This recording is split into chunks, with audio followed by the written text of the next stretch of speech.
Alrighty, so ladies and gentlemen, boys and girls, everybody in between, welcome, welcome, welcome. I'm so glad y'all could make it. We're gonna do a little review today. We're gonna talk a little bit about Unit 7. So, if this is your first time, my name is Mr. Little and welcome to my channel. We just talk history stuff, and today we're gonna have a look at Unit 7 from the AP World course, which is called Global Conflict. I'll give you 3 guesses what it's about. Do let me know, though, if, whoops.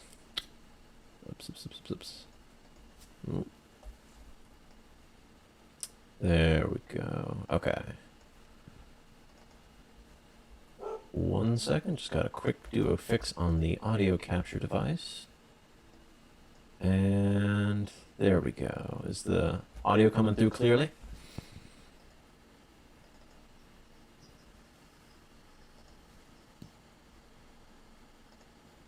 Okay, perfect. All right, well then, yeah, let's go ahead and get started.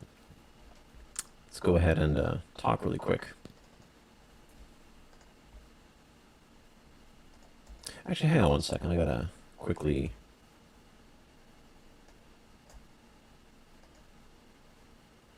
Hold on. Actually, sorry, 1 second. I need to just quickly fix one thing.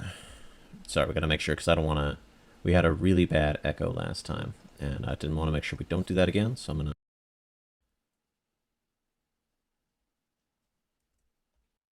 make sure that we don't have that again. Okay. Alrighty, can you still hear me?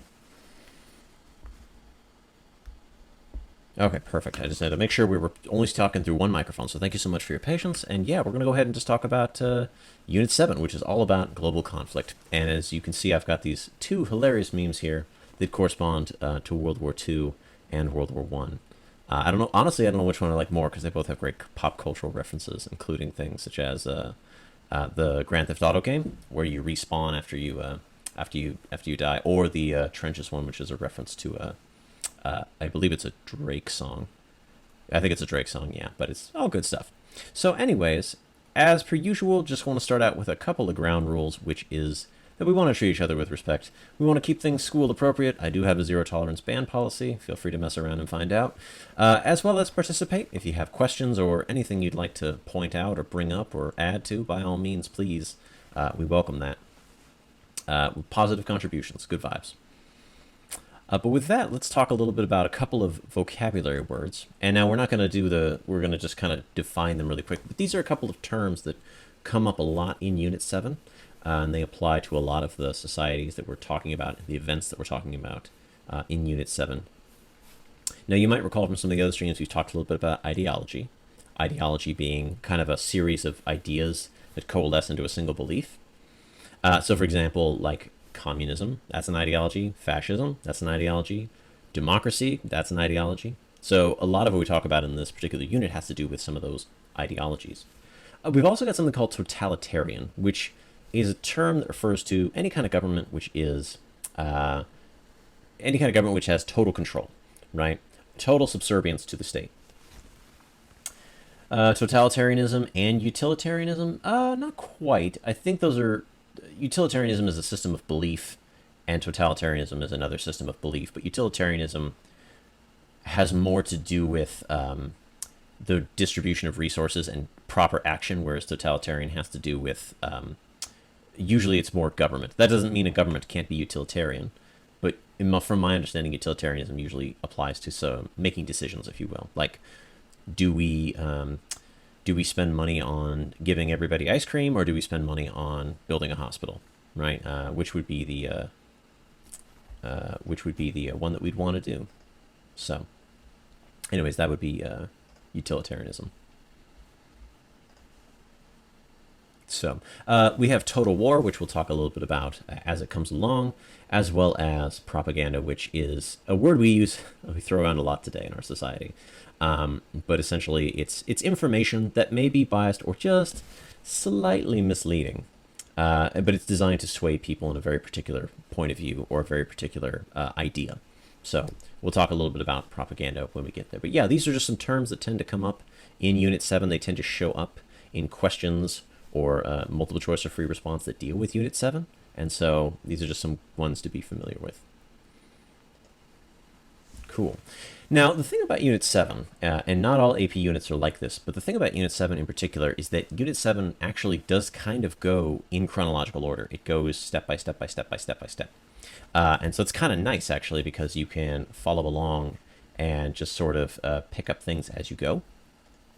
So, for example, I've started including a little timeline at the bottom or the top of each slide, so you can look for the little timeline. You can see it there underneath the mushroom cloud. Where it talks about that particular part of the unit and where it falls on the whole overall unit. So this unit, but basically, in short, this unit is talking about like war. It's basically all about war and governments, how they relate to war, economics and how they relate to war. How does war impact human society? It's just all war, basically. We're just talking conflict. Yeah, if you got a propaganda poster that was for a document on free response, yeah, you could definitely point out that it has a very particular perspective. That would be a totally appropriate thing to do. Valid part of an argument. Before we get too deep into it, though, I just want to put this in the chat for anybody who'd like to follow along. There is a... Sorry, my audio mixer just shot up. For anyone who would like to follow along, you can make a copy of that particular document. It is a little follow along sheet if you'd like to follow along. It has a few questions in there. So basically, this unit goes from about 1900 up to about 1950. It kind of ends at World War II, and then it has a couple of events and instances that follow World War II. But for the most part, it's pre-World War II, or it's pre and then includes World War II. Yeah, Unit 8 had one. I didn't have one for Unit 9. But thank you for asking. I can send it to you if you really like. When the stream is over, I'd be happy to get it to you. But anyways, so Unit 7, the first part, just wants to talk about shifting power. And basically, by this, they want us to understand that beginning in the early 1900s, a lot of the empires that we've been following throughout this entire course, things like the Qing dynasty in China, the Ottoman Empire, the Russian Empire, things we've been following since like Unit 3, Unit 2, they finally sort of collapsed under the weight of, change, external factors, internal factors. And then in response, and sometimes directly the cause of the fall of these empires, would be new ideas, new revolutionary movements that pushed for change. And they did this differently. That's why we like to say they challenged the existing social order. So if we were to talk about, for example, which empires fell, you've got your Qing dynasty, your Ottoman Empire, the Russian Empire, and of course, Unit 6 is pretty much spending its entire unit talking about the difficulties that the Qing dynasty is facing or the Ottoman Empire is facing. And so now they finally fall.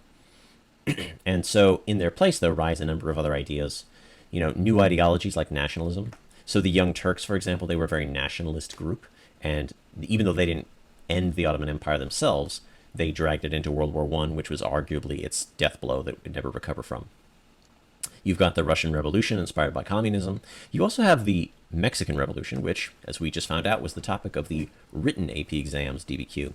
And the point is, these movements sought to challenge the status quo, not just in terms of the empire, but also in terms of, for example, land distribution. The Mexican Constitution was the first constitution to provide what we would call social rights, in the sense that, for example, it literally mandated, I think it was a 40-hour work week in the Constitution, and it mandated that child labor would be illegal in the Constitution, which is pretty amazing. I mean, our Constitution is about 200 years old, and even though it's been amended several times, we still don't have anything as specifically socialist, say, like child labor is illegal. So when we talk about challenging the status quo, that's really what kind of we're talking about there. And so I have some pictures right here. So, for example, this painting right down here talks about land reform. That was a really big part of the Mexican Revolution, was getting land to the peasants. A lot of the fighters of the Mexican Revolution were not like super intellectual guys. They were, farmers, and they were people who were landless, who wanted access to land or the right to own their own land. Or you have, for example, Dr. Sun Yat-sen, who led the Chinese Revolution in 1911. Now, he wanted a democracy of sorts to take the place of the Qing dynasty in China, but he also sort of didn't believe in the free market, free trade that China had been subjected to by Britain and the other imperial powers. So when I say challenge the status quo, I mean that like quite literally in many different ways, in many different forms. These movements all challenge the status quo. Of course, they were also violent. Revolution is usually not peaceful, as you can see the Russian Revolution right here, as well as the Soldadas, who were women who fought in the Mexican Revolution, usually against the forces of the government, but sometimes for it as well. So, anyways, the whole purpose of 7.1 is to talk about shifting power, that a lot of old empires would fall and new ideas would rise that would challenge the existing social order. And we see this come more to fruition later on in Unit 8. We talk about decolonization. And so these are just some of the institutions that would go on and challenge the social status quo. So, for example, you've got the Bolshevik Party in the Soviet Union. You've got the Institutional Revolutionary Party in Mexico. I know the acronym doesn't line up in English, but it does in Spanish. And you've got the Kuomintang in China, which was Sun Yat-sen's party that he founded in the 1920s. So these were some of the political parties or countries, such as the Soviet Union, that sort of challenged that existing social order. So we kind of start off by talking about a new order, but then we kind of jump right into World War I. And the first part of this, there are three parts to this, is what were the causes of World War I? You know, what were the causes? And you probably know there's four of them, or there's four big ones, which have to do with imperialism, nationalism, militarism, and the alliance system. These are the four big ones. So this really shouldn't come as too much of a surprise. I mean, we probably know this. But in general, it is important when we talk about the causes of World War I to sort of differentiate between those immediate short-term events and the longer-term events. So, for example, the direct cause of World War I, as you can see up here, would be the assassination of Archduke Franz Ferdinand of the Habsburg Empire, right? But if we start to look a little bit further down, you have things like, you know, the son of cultural nationalism we saw across Europe. We have that alliance system as well as military competition. So that would be like Great Britain and Germany both were trying to build the most of this one very particular battleship called a dreadnought. And so they were just pouring tons of money into building these ships. And this kind of actually pushed Britain into the arms of France because it didn't want to have to compete with Germany alone. And then you've got competition over imperial territories like Morocco between Germany and France, or the Samoan Islands between Germany and the United States. That almost came to war, and I think it was 1900. There was a time when Germany and the United States almost went to war over the island of Samoa. And in the end, they just agreed to split it and divide it. But then you have some more like even more underlying sort of issues that sort of separated peoples across borders. So, for example, we talked about the Industrial Revolution. We talked about free trade. That was a big part of Unit 5. And for the most part, in Europe, free trade was the norm until like the 1900s, when a lot of nations began to realize they wanted to protect their own industries and not necessarily trade with other people. And so gradually, every country except Great Britain pretty much puts up a trade barrier and doesn't trade with other nations. And so this sort of solidifies the division of our nation versus your nation on not just a cultural level or a political level, but now on an economic level too. And so all of these things sort of are the underlying catalysts to when you finally have just one assassination of one archduke, which I'm sure you guys have all heard the story. It was a total accident in the sense that the plotters actually failed to kill him the first time, and then just by chance, Gavrila Princip, the one who did fire the shot, had given up, and he went to like get a coffee, and then the Archduke's car drove by and got stuck in an alleyway, and he just like, oh, here's my chance, and he runs up and just whacks the Archduke and his wife. So that's the immediate cause, but then you have all these underlying long-term causes. So, and here's sort of a picture. This is an artistic rendering of the assassination. Here's that alliance system I was telling you about. So you guys probably know already the Triple Entente, which would be the French, British, and the Russian powers versus the Triple Alliance, which would be Germany, Austria, Hungary, and Italy. Some of you might even know that Italy eventually sort of reneged on all that and joined with the Allies, mainly because it had like long-running beef with Austria, and it was kind of weird that they ever became allies in the first place.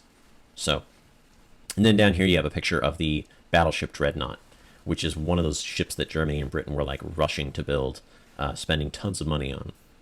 So these are sort of the underlying causes of World War I. And again, any questions, please, by all means, throw it in the chat, or if there's a picture you'd like some more explanation on, please do let me know. So those are the underlying causes of World War I. Then we get into actually the fighting of World War I. What caused the beef between Italy and Austria? It had to do with the fact that Austria held some territory in what's part of Italy now, but back then it was part of Austria, and it had a bunch of Italian speakers. And Italy thought that that territory should belong to them, should be rightfully theirs. And today it is, because Italy got on the winning side. The third part of Unit 7 has to do with actual World War I itself. In this case, what makes World War I very different from the rest of the wars that have ever been fought in history. And the short version is something called Total War, but the long version is Total War plus technology plus war on a global scale. So basically like war being fought literally all over the world. Now, an astute student of history will notice that we've had global wars before, right? We've had, for example, the 7 Years' War was fought in Africa and in India and in North America and in Europe. So it wasn't necessarily the first global war, not really, but we like to think about it like that. We like to call it World War I. I mean, if you counted every single global war prior to World War I, it's actually like, I think, World War VII or something. It's like we've actually had quite a few empire-building wars that have been all over the place. So, kind of funny. But yeah, the thing about total war, it's a concept that's, it becomes big in World War I, and it's also applied in World War II. But the idea is simply that everything and anything that can be used to fight the war will be used to fight the war. This means conscripting all men between certain ages, and that means, of course, lifting previous regulations that might have existed on a woman's ability to work in a factory.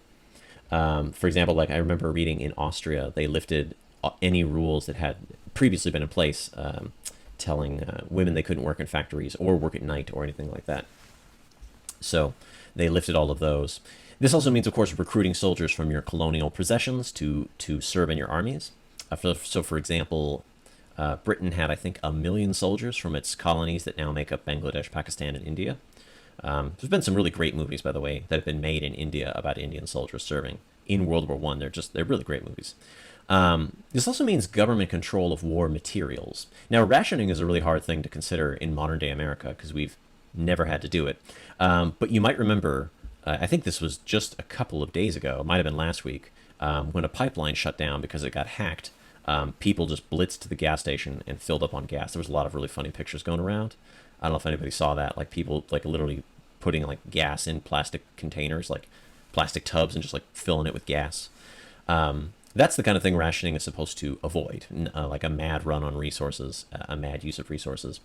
But it means that governments literally control how much food you get, because you need to make sure you have enough food to feed the soldiers at the front. So in Germany, in Britain, in Austria, in Russia, people got ration cards. They would get like a pound of bread a week or something like that. They might get a couple pounds of meat a month. But that's a really good example of total war. It's just the government taking control of everything to fight the war effort. And of course, the use of propaganda to kind of make sure that your citizens are on your side. And we'll show you a picture real quick of what a good piece of propaganda looks like. Let me just click on that. So, as I mentioned before, you've got these industrial new weapons that kind of make warfare really terrible. Things like machine guns, poison gas, airplanes. These are not new technologies. They've been used before, like in the colonies, in imperial warfare, but never have they been used against each other. So European armies had been fighting armies in, say, Africa or Asia with machine guns, but those people they were fighting didn't necessarily have machine guns. So what happens when you've got both sides having a machine gun? Well, it's going to mean a lot of death, and it also means you're going to have to dig a deep trench and try to hide from that machine gun. And that's how you get trench warfare, which is what World War I is known for. Now, technology also breaks the trench warfare. So, for example, the tank, which I don't have a picture of here, but the tank is actually designed to break that stalemate. So technology makes trench warfare, but it also breaks trench warfare, which is something to always keep in mind.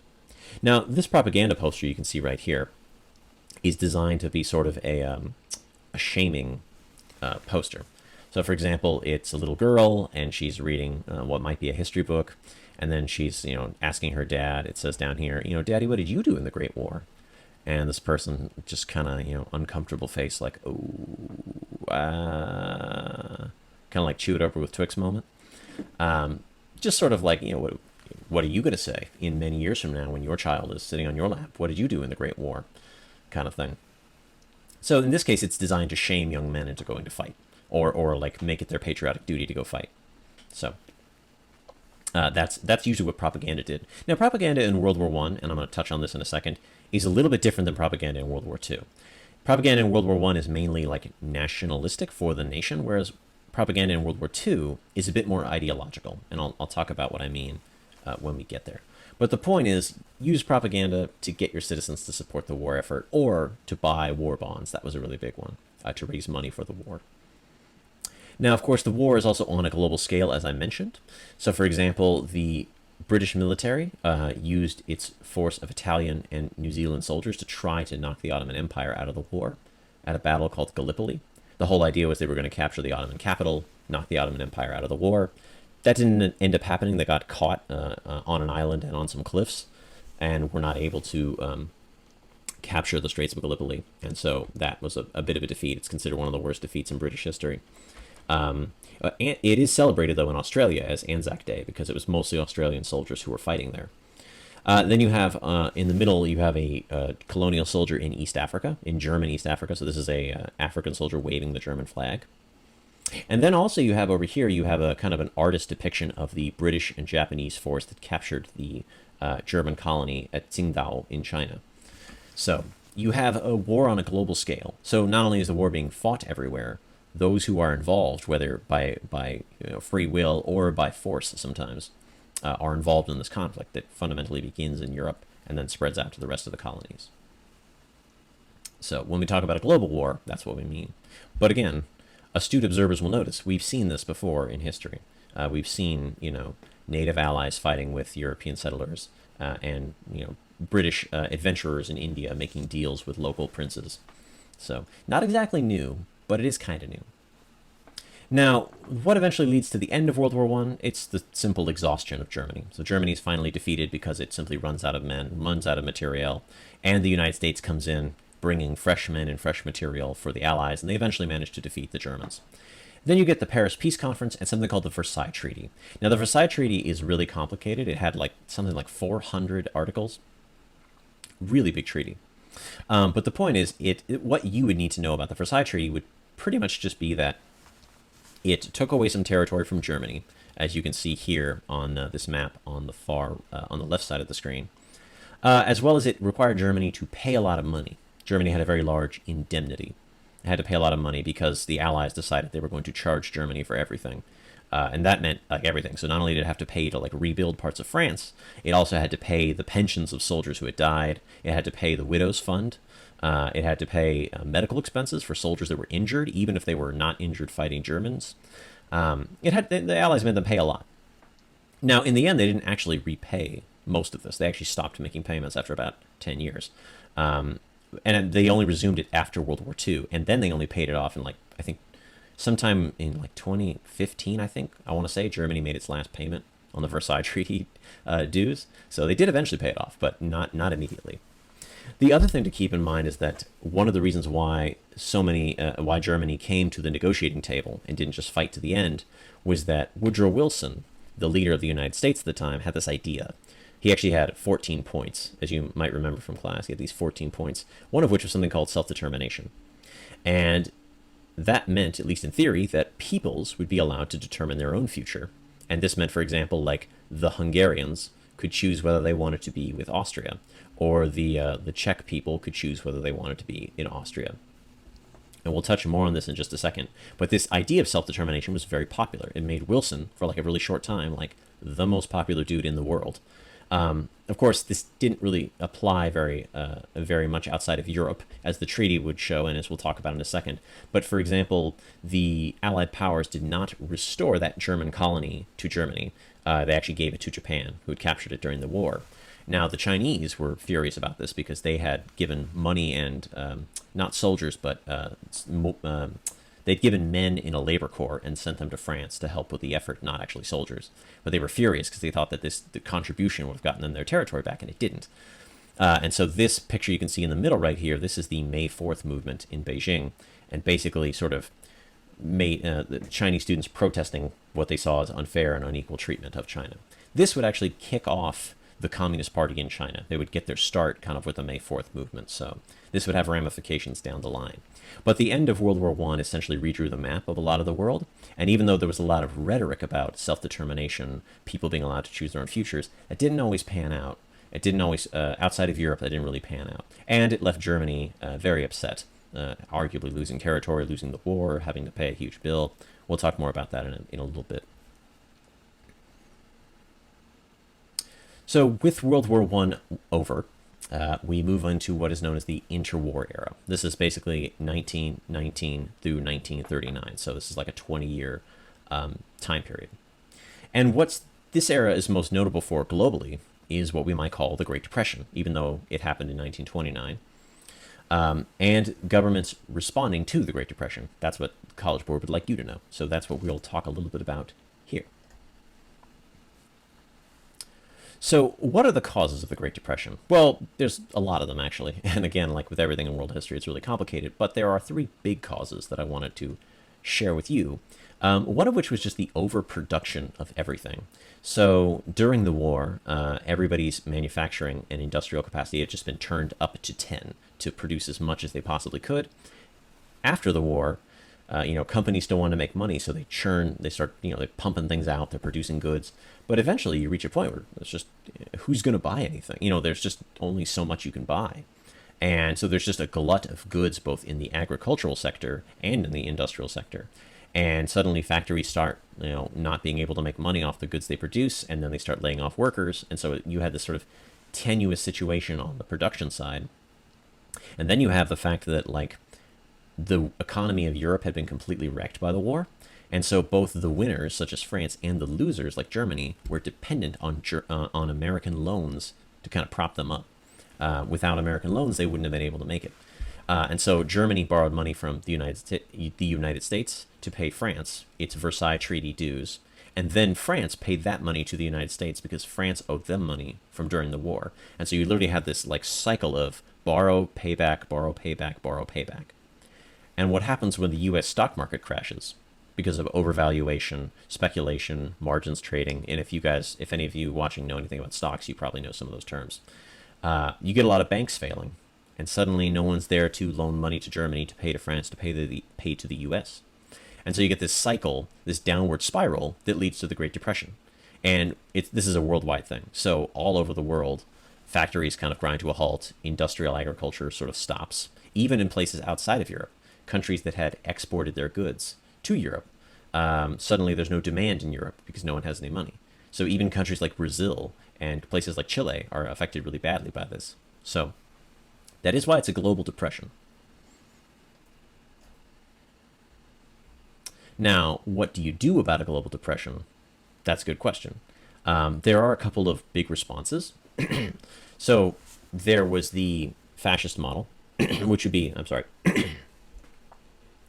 there's something called corporatism. Now, corporatism is a term that is applied to fascism, but it could apply to other types of governments. But basically, that's where the government and business come together to manage the economy collectively. It was really big in fascist Italy, but it was also big in fascist Germany. Essentially, the German government would tell factories what to produce, or they would demand that they produce a certain number of goods at a certain price so that the German people could purchase it. Now, this also had a little bit of political tied up in it. So, for example, the German government wanted everyone to have a radio so they could easily get their message to the people.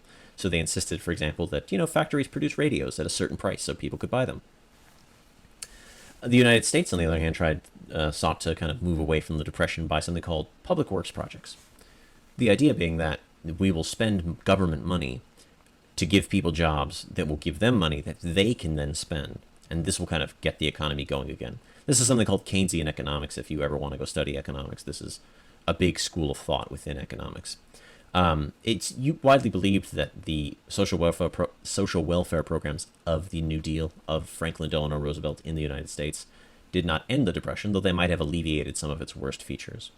And then you have the national governments of Latin America, who take advantage of the Great Depression to try to strengthen their own economy. So Mexico and Brazil in particular take advantage of the fact that the factories of North America and Europe are silent to sort of build their own factories.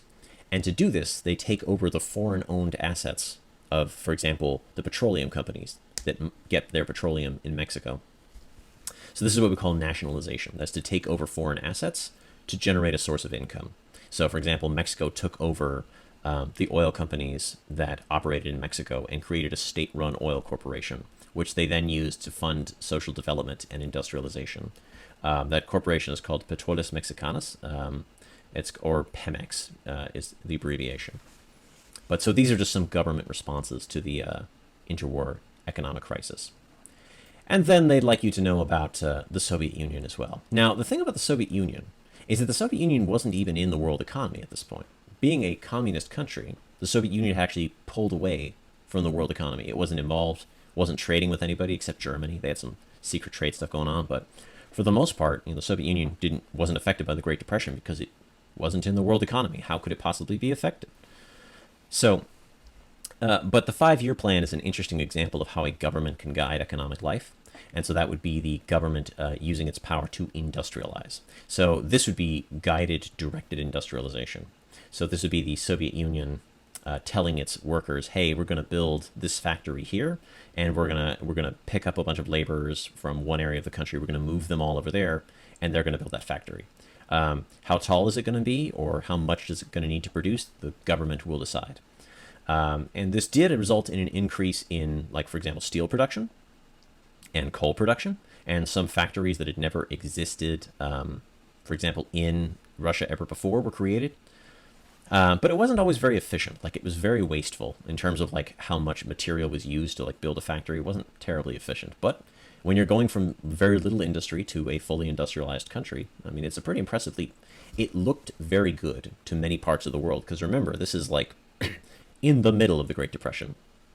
So this country, this Soviet Union, this new experiment, this thing called communism that's never been tried before, looks pretty good when the rest of the world is in an economic crisis. So, which, by the way, math fanatics among you might notice that the years in which there's a 5-year plan do not add up to 5.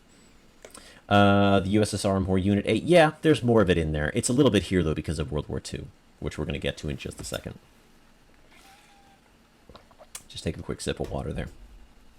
Again, any questions at all, please feel free to throw them out there. And then we have this unit, the part that sort of talks about the unresolved tensions after World War II. After World War I. Now, what this basically means is that during World War I, as I mentioned earlier, there have been a lot of rhetoric, right? There have been a lot of saying nice things like, "Oh, we're going to let the people decide who they want to be ruled by. We're going to have a lot of self-determination." Some imperial governments made like vague gesturing promises about letting their people rule themselves after World War I. Like the British had promised a little more self-determination for example, the Indian subjects of its colonies, which it then promptly dragged its feet on after the war. So a lot of people were really upset. Probably nobody was more upset, though, than the Africans and the Arabs, who had been under the rule of the Germans and the Ottomans, who now found themselves under the rule of the British or the French or the Belgians, via something called the League of Nations mandate system. So Woodrow Wilson's big fancy idea for an organization that would keep world peace, called the League of Nations, and he said, we probably should give some of that territory that was ruled by the Germans and the Ottomans to the League of Nations to administer, because these people aren't really ready to govern themselves. To which, the Arabs living in the Middle East were like, I think we are ready to govern ourselves. That would kind of be nice. Could we do that? But nonetheless, the territory was transferred to Britain and France because, and I'm not making this up, they had experience running colonies. That was the justification. It's like, well, they're not ready to govern themselves, so we're going to need to give them to a country that is experienced teaching people how to govern themselves. Britain and France, they're just the ones. So there was a bit of discontent in some of these areas. And the result is that there was an increase in the push towards self-determination on the local level, or a push towards self-government. So, for example, in Africa, between World War I and World War II, there were, I shouldn't say it was in Africa, but it involved African leaders. These were, I think, all held in London. The Pan-African Congresses were all held in London, I believe. But African leaders started to come together and demand more local rule in their colonies. Now, they weren't actually demanding independence, which is really interesting, because right after World War II, that's going to be the demand. But before World War II, the demand is only for local rule, home rule, self-rule, but not independence, which is really interesting, because I think it sort of foreshadows if you will, the fact that World War II is just going to be so devastating, right? And the same thing was happening in the Middle East. You had Arab nationalists who were, again, not happy that suddenly they're being ruled by an outside power. The Arabs, in particular, of, for example, the Arabian Peninsula, but not maybe Syria or Iraq, had been promised by the British they would be given their freedom after World War I, or given a state of some sort, and then they found themselves promptly being ruled by Britain or France. To be fair, Saudi Arabia did get itself its own state, but not the House of Faisal, which had made the deal with the British and the French. It was actually the House of Saud, which is where we get Saudi Arabia. That whole story is very interesting. And then in Europe, you have Germany and the rise of a number of right-wing political parties, the most famous of which is the Nazi Party, who are railing against the Versailles Treaty and talking about how unfair it is and how unjust it is. And that's another example of a discontent. So basically, Unit 7.5 is just a reminder that after World War I, things were not all peaceful and not all hunky-dory. So let's take a pause, shall we? I've been talking for a while. Let me rest my voice for a second. And let's have a look at this multiple choice question. And I'm going to see if I can get my timer to work as flawlessly as it should. But, yeah, let's see. Timer. Where'd you go? Okay. Oops. All right, it kind of works. There we go. Okay. Let's take just a minute and have a look at this this picture. And this in German is it means Sieg über Versailles, and Sieg is the word for victory. So, for example, the Brandenburg Gate, that big four-columned structure that Germany is known so well for, is the Siegtor, the Victory Gate.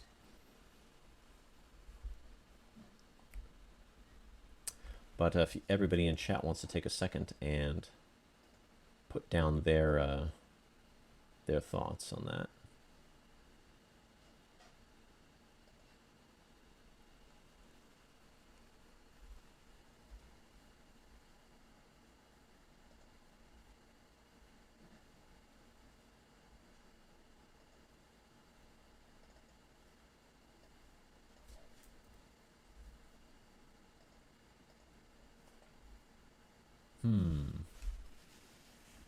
Yeah, I got a lot of A's, and that is correct. The answer is indeed A, right?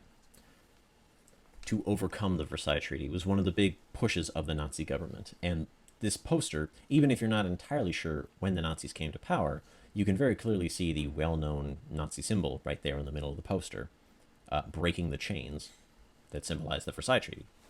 So, awesome. Dope. All right, let's keep on moving. I don't want to keep you guys here any longer than we need to be. Okay, so let's talk about the causes of World War II. Now, it's a little more simple, actually, than the cause of World War I, because whereas in World War I, sometimes scholars debate if, like, one country could be blamed, or if it's, like, kind of everybody's fault, because everybody had, like, territorial ambitions and everybody was competing with one another. World War II, it's not really a debate. It was started by Nazi Germany and Imperial Japan. But why it was started is also sort of a little complicated. So, for example, there are the factors from Nazi Germany and Imperial Japan, which is that they wanted territory, they wanted resources. They had what we would call an expansionist ideology, which, yeah, includes the invasion of Poland. Yeah, exactly. But also, there was the weak international community. So the League of Nations was supposed to keep the peace. It couldn't do that. And it didn't do that, and World War II is exactly the proof is in the pudding. You know, there's a World War II. There was never supposed to be a second one. But yeah. So this is kind of a little chart that illustrates the causes of World War II. So you can see it includes a weak League of Nations, the German and Japanese quest for self-sufficiency, that is control of resources. You have the Great Depression, which gave a lot of the fascist governments the excuse they needed to rebuild their militaries. I mentioned this back in 7.4 when I talked about corporatism and the German government directing factories what to build. They directed them to construct tanks and airplanes and machine guns and battleships and submarines. So all of these things contributed to World War II. So both internal factors and external factors. But if it would help to see it, if any of you are like a four-way matrix kind of folks, I do have a four-way matrix that kind of helps explain it. Now, this is kind of interesting because normally we chalk it up a cause of an event to either say like a cultural cause, a political cause, or something like that. But in this case, the causes of World War II, both for Nazi Germany and Imperial Japan, are actually both economic and ideological.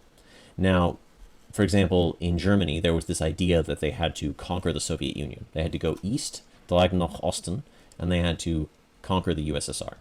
Right? Now, why did they have to do that? Well, German leaders were afraid of Germany being blockaded like it had been in World War I, which had been part of the reason why they eventually negotiated, because the British had cut off their food supply. So the idea was we have to go capture the territory of the Soviet Union. That way we will never be blockaded again. So there was an economic factor there. But then there was the ideological factor. So when Hitler writes his book Mein Kampf, which becomes very popular and just like lays out his ideas, he talks about the need to destroy communism, like eliminate the communists. And so that would include invading the Soviet Union and killing millions of people, right? So the motivations for Nazi Germany to go to war are both ideological and economic. It's the same thing for Japan. The idea of not being embargoed by the United States, as well as Japan being the leader of an independent Asia, or Asia for Asians, as they like to call it.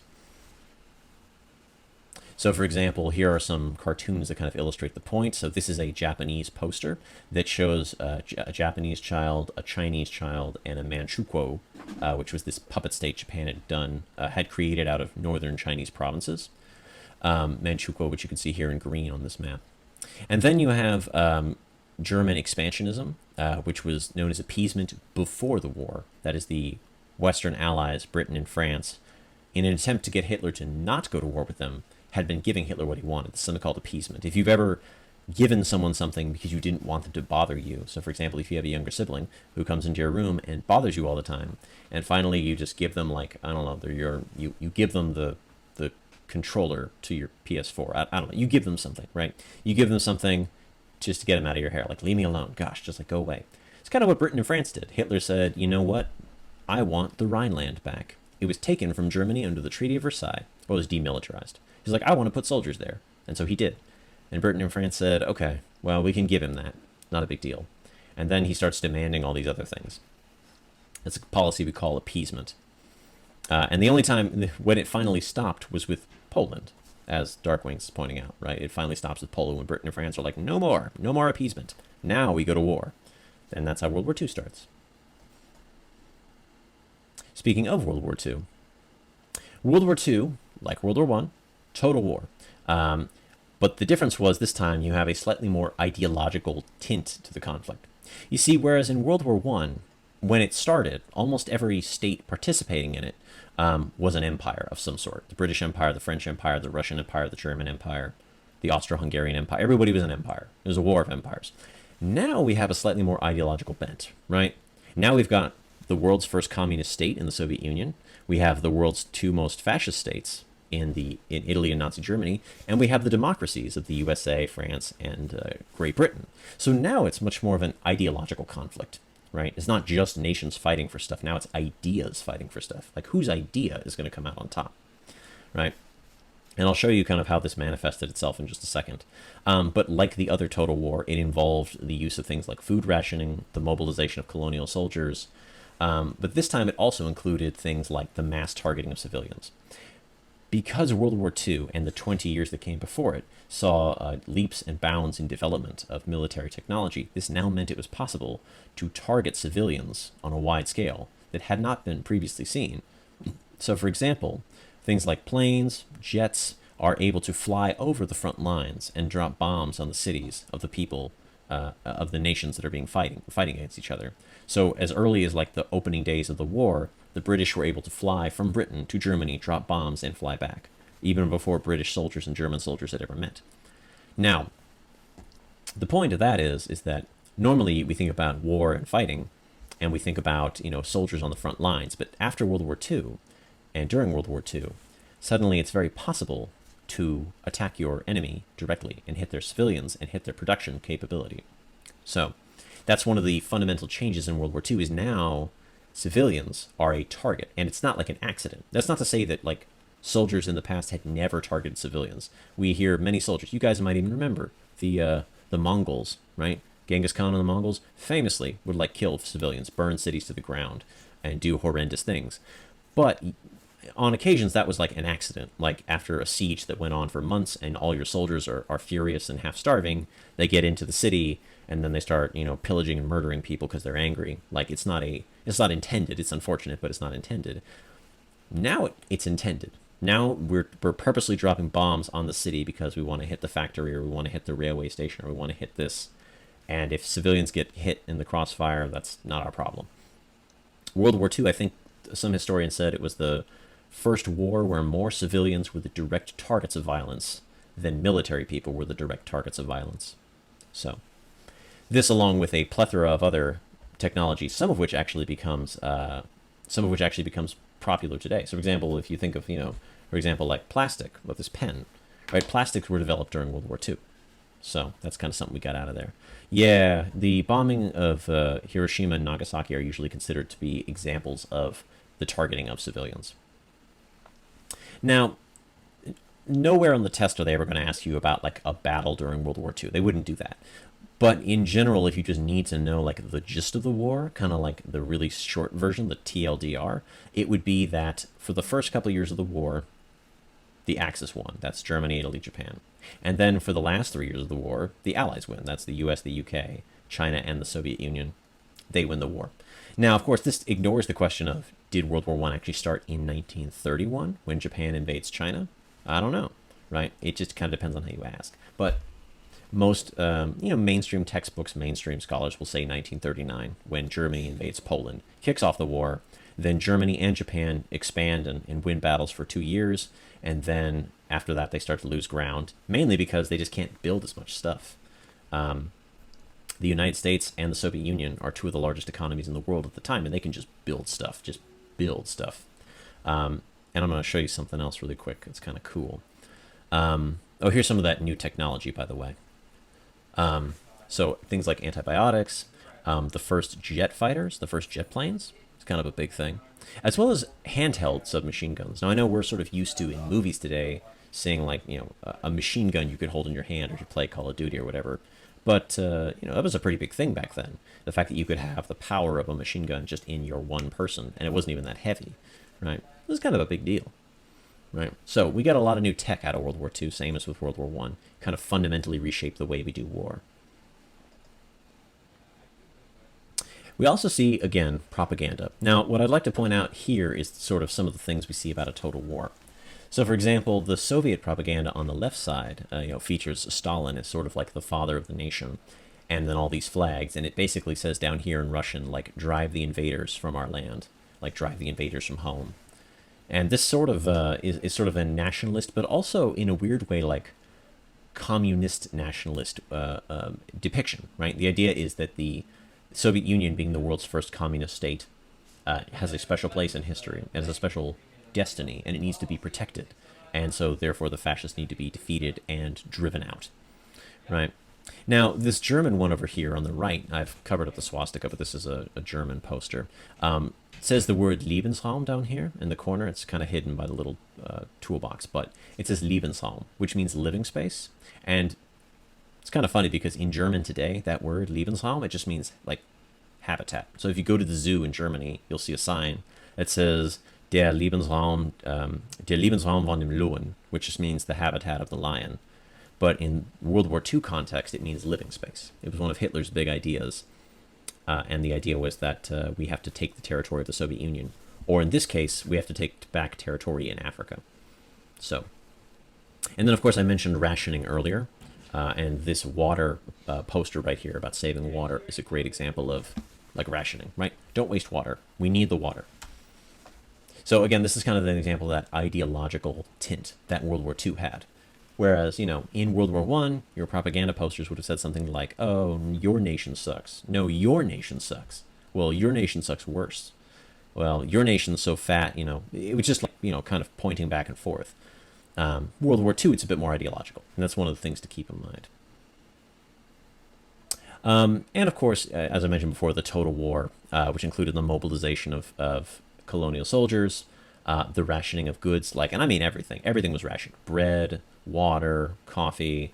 I remember reading a family would get, I think, 2 pairs of shoes a year because they needed the leather to make boots for the soldiers. So, I mean, everything was rationed. There was nothing that wasn't rationed. That's why people grow their own food during World War I and II, so they'd have extra food that they wouldn't have to pay the ration for. Now, I mentioned the Soviet Union being able to produce more than Nazi Germany. Part of the reason that was because in the early stages of the war, the Soviet leadership decided to pack up the factories that were in the path of the oncoming Germans and move them east. Which is why I like this SpongeBob meme right here, because that's literally what happened. The Soviets dismantled their factories and moved them to the east. They just literally took everything in the factory, took it apart, took it off the floor, put it on a train, and shipped it east. And then when it got east, they took it out, built it back up, and started producing whatever it was producing. There's a story about a factory in, well, maybe not the walls of the factory, but like they would take all the machines in the factory. Like there's a story about a train that gets to Tashkent, which is in modern-day Uzbekistan, and it's designed to make iron rebar. And it gets there, and they immediately start working, even though they haven't actually built the walls of the new factory yet. They just like literally put a tent over it and start working. That's how like desperate the Soviet leadership was to not allow the Germans to either take over or destroy their industrial base. So when we talk about total war and government mobilization, that's a really interesting part of that story, is the Soviets are just packing up everything and going. It's like, we're going to pack it all up, we're going to go. Now, one thing to keep in mind, and we talked about this a little bit in Unit 8, is that the end of World War II lays the foundation for the Cold War. So Germany, once Germany is defeated, Germany is divided. As you can kind of see here on the left, you have the Eastern Soviet-influenced Germany. And then on the right, you have all the Allied occupation zones of Germany. So the Americans occupied what is now Bavaria and southern Germany, whereas the British occupied northern Hansa, Hamburg, Lübeck, Germany, and the French got the sort of southern Rhineland, Germany, that's close to their border.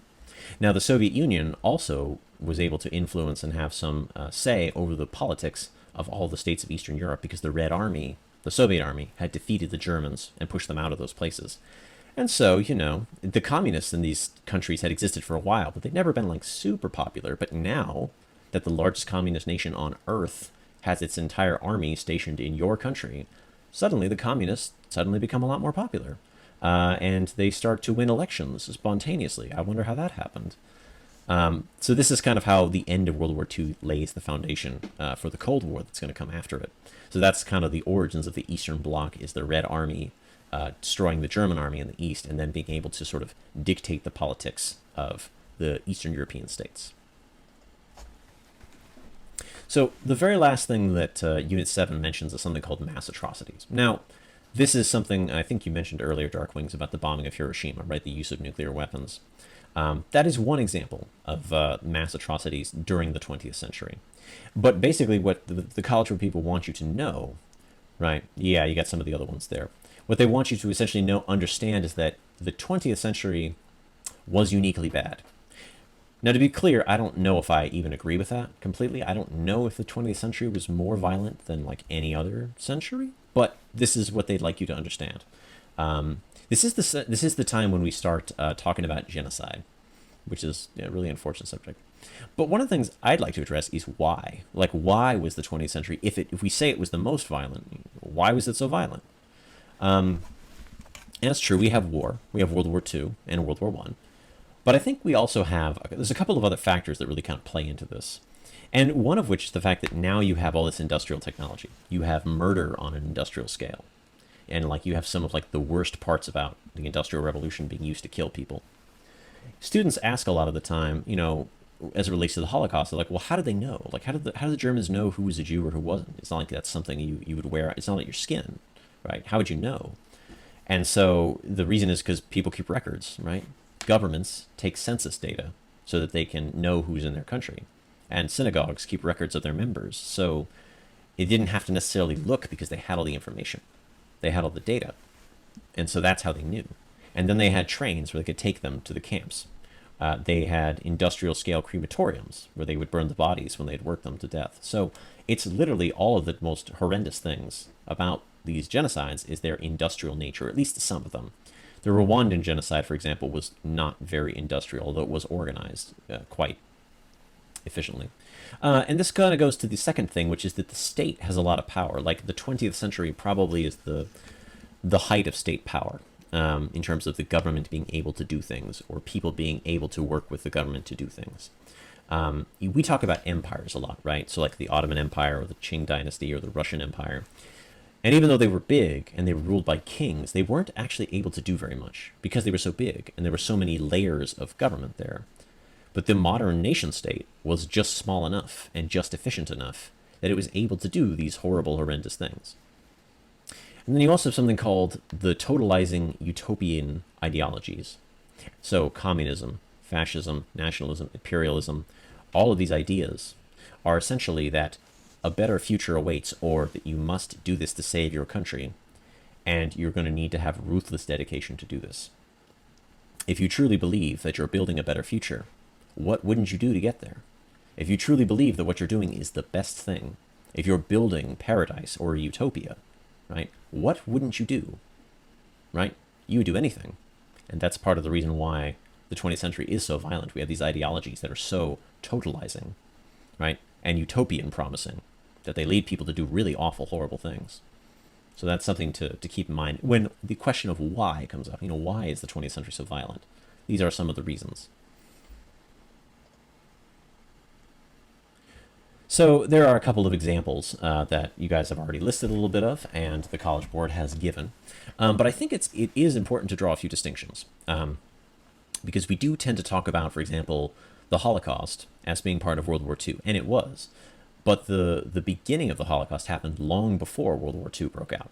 Like the first anti-Jewish laws were almost 6 years before the World War II broke out.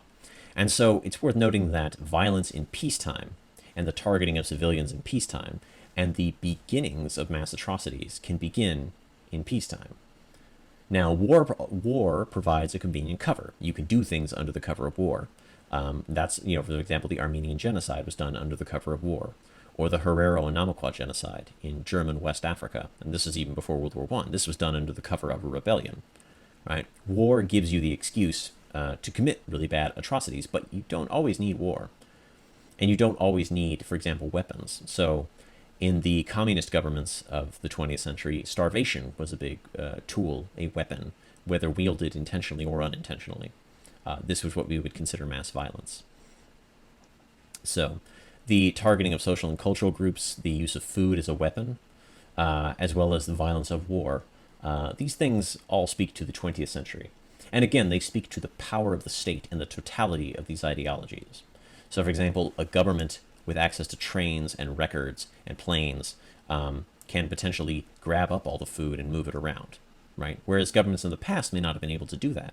That's part of why you see famines in the 20th century that are some of the worst we've ever seen. Like, we saw some bad famines in British India, but, the Great Leap Forward and the famines of the 1930s in the Soviet Union are considered as bad, if not worse, some of them. So, just keep in mind when you have all these examples, one way I like to think about it is the violence in peacetime versus violence in wartime kind of distinction you can make here. Awesome. Okay. Well, that's the content. I have one more practice question for you. Let's go ahead. This is a document. Let's take a few minutes. Let me turn on the timer. Before you give your answer, let's take the full 3 minutes to go ahead and try to decide what it is. And then when the timer hits 0, then we can go ahead and let's see, is it going to come back? Yes, it came back. All right. I'm getting this Twitch thing down. Text is a little blurry. Let me try something. Hang on. Alrighty. Does that look any better? Is that any better?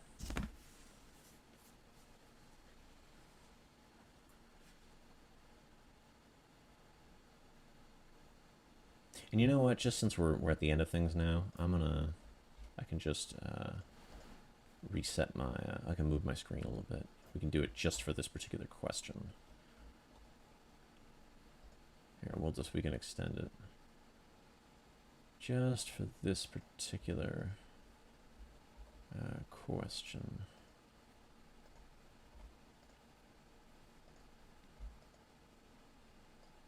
And we'll move the timer up here. All right, let's do that.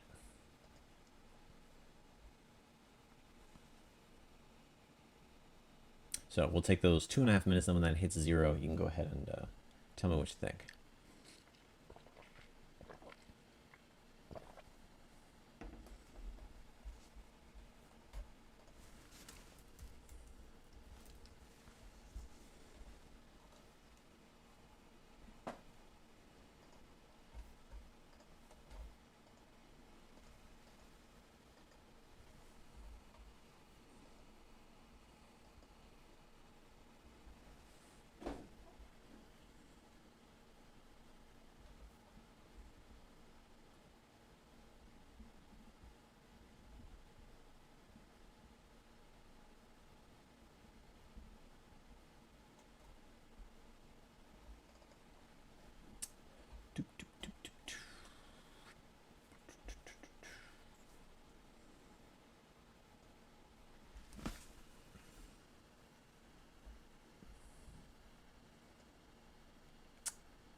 Also, for anybody who needs it, I decided to I put the stream sheet for the Unit 8 stream is in the chat. So if you need it for any reason, it is there. It's a little less developed than the 7 stream. It was kind of very last minute. But all right, since this timer has basically reached 0, what do we think? What has influenced this author's point of view?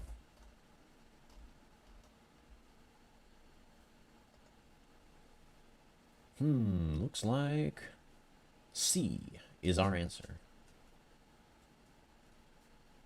Could be A. Well, that's why the key to these kind of questions is they always say the best, right? Which is the most likely or the best, because it's true. Obviously, this is written to President Roosevelt, so the election of President Roosevelt would have to have happened in order for this to be a topic. However, most of this paragraph seems to be concerning not just the U.S., but all the nations. And they're talking quite a bit about markets. And this seems to most likely align with the Great Depression, which it does. This refers to the fact that during the Great Depression, most countries, including the U.S., all decided to sort of limit their markets and close off some of their foreign trade in order to try to promote domestic growth. And this is in part this was one of the concerns that the Japanese government had during the interwar years, was that the U.S. would cut it off from its valuable supply of oil. So that's one of the reasons that Japan was very nervous about the United States in the years that led up to World War II. But anyways, cool. All right, nice job. Bada bang. Okay, so that is that. If you have any questions, you are free to stick around and ask, but I'm going to throw up my stream ending. Let's try that. Okay, so sorry about that. Anyways, yeah, so that's that. If you have any other questions, feel free to ask. I'll stick around for a couple of minutes, but essentially, that's that. This will be posted hopefully by the end of the night tonight. The schedule for the rest of the year leading up to the AP test is on the screen there. So on Sunday, we're going to go over the 2021 FRQ, the one that was administered 11 days ago, or the one that was given earlier this week, the written exam. We'll go ahead and break it down. On Tuesday, we'll do some multiple choice practice. And then on Wednesday, which is the night before the exam, I'll be on here from about 6 to 9, and we'll just, we'll just derp around. We'll ask questions if there's any last minute stuff. We can talk about it. But yeah, that's just kind of the schedule going forward for the next couple days. So that's all I got for you.